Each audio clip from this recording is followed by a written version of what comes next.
Hey Rebel Rouser, I'm Alan Voivod, and this is Star Wars 7x7, episode number 1521. And here's the thing, it's funny, we haven't really talked about this in the podcast in the last couple of months since it's happened, so let's talk about it because it just became a little bit relevant, not because something happened, but more because something isn't happening. So this is going to be the first year in 4 years that we're not going to have a Force Friday event. And I know they called it Rogue Friday when Rogue One came out, but if you recall, Force Friday is the big consumer event that Disney invented to celebrate the impending release of a Star Wars movie, and all sorts of toys and books and collectibles and apparel and all sorts of licensed merchandise came out. And yeah, it's just one ridiculous bacchanalia, but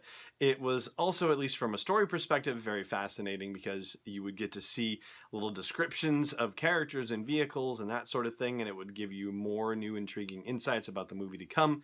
And you know what, it was also a bit of nostalgic throwback to the days when the toys mattered. So yes, I of course am an adult, and yet you can see back there that there are a few toys kicking around on the shelf.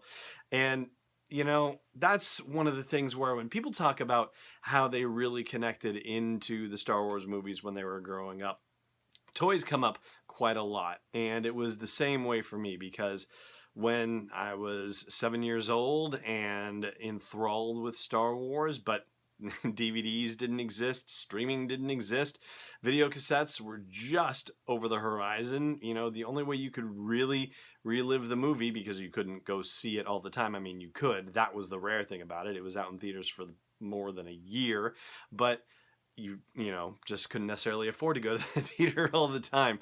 So the toys were how you accessed it for the most part. And so I had a ton of Star Wars toys, and I had them for a very long time. In fact, I sold almost the entirety of my Star Wars toy collection and paid for my wedding reception with it. So yeah, that's how big a collection I had and how much the value of them appreciated over time. I was never the kind of kid who was bringing them to the sandbox and burying them or anything like that. I tended to be a little more careful with them, but be that as it may, with the advent of Force Friday, we had an event where, we also got to celebrate the toys in a way as well. And it was really neat to kind of recall that time period. And I picked up toys for my sons and my nephews at these things. And it was just, a very cool thing where you'd go at midnight and be there and come home at like 1:30 in the morning. And then I'd be up with the kids at 6:30 in the morning, and hey, guess what I got you last night? And just the joy of it was just remarkable. And you don't see kids really playing hands-on with toys a lot these days, or at least a lot of the kids that I know from my son's friends and all that, and my nephew's friends, they're not playing with hard toys anymore. It's all about the iPads and the Kindles and the phones and so forth. So it was a real joy and a treat to have sons and nephews that at one point were awesomely excited about getting these things. And it was just a pleasure to be able to pass that experience down. But here we are in September 2018, and there is no Force Friday event because the next movie is not 3 months and change away. The next movie is 15 months and change away. And so that is a little bit, I wouldn't say depressing per se, but there is a little, kind of a disappointment for that fact. So, they're going to come out with more books and stuff between now and the end of the year, and that's always nice. But yeah, one big event and, leading up to one big movie release. I don't know, I was kind of getting used to the idea of one a year, getting a little spoiled in a way. And yeah, not going to happen. And, maybe there's a decent cleansing that could come as a result of all of this. Maybe with all the stuff that's been going on with Star Wars in the news, maybe it's not a bad thing to have a little bit of a breather for a while. But anyway, I was just getting a little bit nostalgic for the last 3 years of being able to go to a midnight event and have a little fun. And there's another reason why it's also a bit of a bummer to be considering this idea right now. And that's the thing that we haven't really talked about on the podcast since all the stuff went down earlier in the year. And I'll get to that after the break. Stay tuned. Hey, Rebel Rouser. Have you ever wanted to take a land speeder for a spin, or maybe even the Millennium Falcon itself?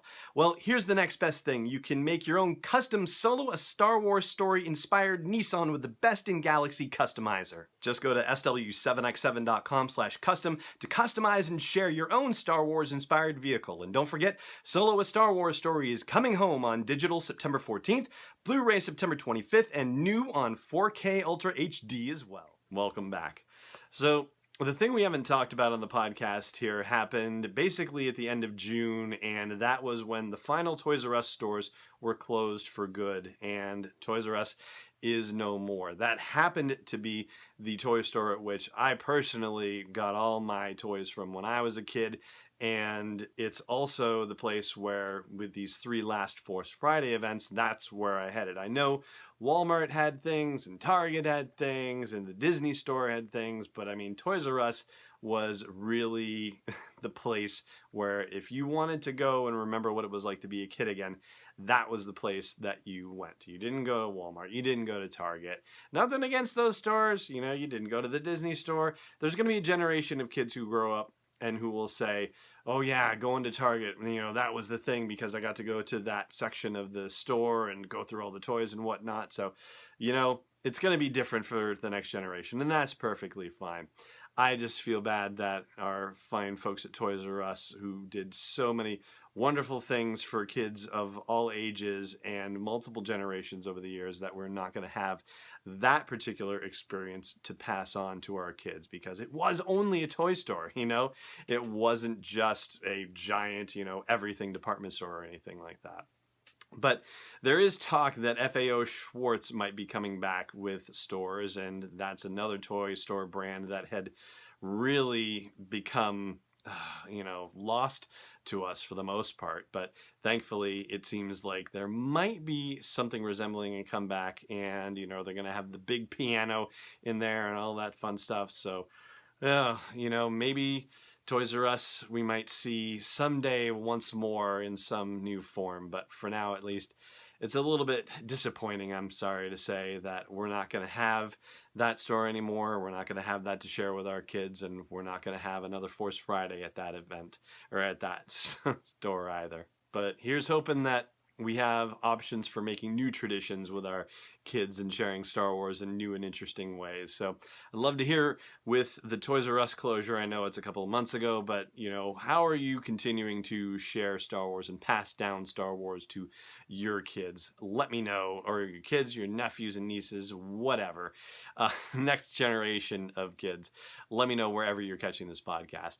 And that is going to do it for this podcast. So tomorrow's episode, we're doing this now on a monthly basis because it's not as much of a, you know, big newsworthy thing per se, but we'll do a Scoundrel Business update on Solo, a Star Wars Story's performance, since we are at the end of another month with it still at the box office, so we'll check in on that. But for now, it just remains for me to say thank you so much for joining me for this episode, wherever you've been joining me for it. If you're subscribing to the podcast, to the show, thank you so much for doing that. If you haven't been, by all means do, please do. And wherever you happen to catch the show, and however you happen to catch it, may the Force be with you, wherever in the world you may be. This podcast is not endorsed or sponsored yet by Lucasfilm Limited, Disney, or 20th Century Fox, and is intended for entertainment and information purposes only. Star Wars, the Star Wars logo, all names and pictures of Star Wars characters, vehicles, and any other Star Wars-related items are registered trademarks and/or copyrights of Lucasfilm Limited or their respective trademark and copyright holders. May the Force be with them. All original content is copyright 2018, Star Wars 7x7. We hope you love it!